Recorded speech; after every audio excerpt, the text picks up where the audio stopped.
আসসালামু আলাইকুম। সবাই কেমন আছেন? আশা করি সবাই ভালো আছেন।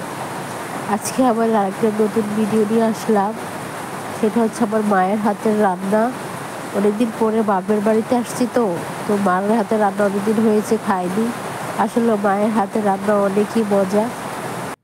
তো মা আজকে আমার প্রিয় খাবারটি রান্না করতে চলে এসেছে।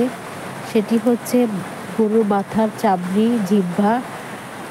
এগুলাকে আমরা বলি মুড়ির গোস্ত। আপনারা কি বলেন জানি না। ওগুলো আজকে রান্না করবে মুড়ির ডাল দিয়ে।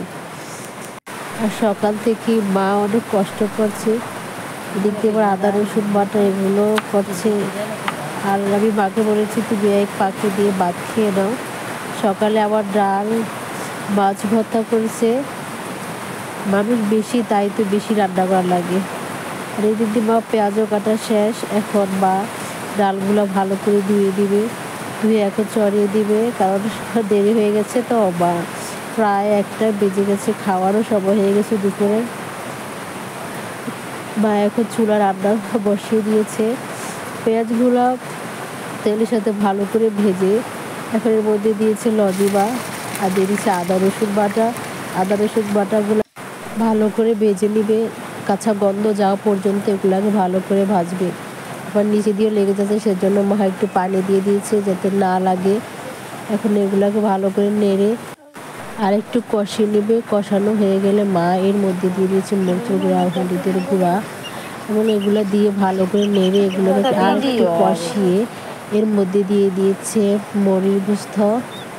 দেখতে পাচ্ছেন মুড়ির গোস্ত এখন তো ছোটো ছোটো করে কাটছে। আসলে এভাবে কাটলে আবার এভাবে রান্না করলে অনেকই মজা লাগে।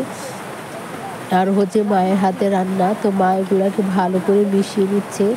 ভালো করে মিশিয়ে এর মধ্যে একটু হালকা পানি দিয়ে দিয়েছে যাতে নিচে না লেগে যায়, আর দিয়ে দিচ্ছে স্বাদ মতো লবণ। এখন লবণ দিয়ে ভালো করে মিশিয়ে এবং আরেকটু কষিয়ে নিচ্ছে। কষানো হয়ে গেলে এর মধ্যে ধুয়ে রাখা ডালগুলো দিয়ে দিবে। মা আগে থেকে ধুয়ে রেখেছে, সেই ধুয়ে রাখা ডালগুলি দিয়ে দিচ্ছে এখন। আর এই ডালগুলো সিদ্ধ হতে অনেক দেরি হয়। আর যে মাংসের কথা বলেছি, মুরগির মাংস, এগুলো সিদ্ধ হতে অনেক দেরি হয়। তাই অনেকে আছেন আবার আগে থেকে সিদ্ধ করে রাখেন, তারপরে তরকারির সাথে লাস্টে দেন। আমার মা একসাথে দিয়ে দিয়েছে, সিদ্ধ করে না, পরিমাণ মতো পানি দিয়ে দিয়েছে, একটু বেশি পানি দিয়েছে যাতে এগুলো সিদ্ধ হয়। এখন ঢাকনা দিয়ে ঢেকে দেবে। ঢেকে দেওয়ার পরে দেখতে পাচ্ছেন কি সুন্দর, আসলে দেখতে যেমন সুন্দর, খেতেও তেমনি স্বাদ।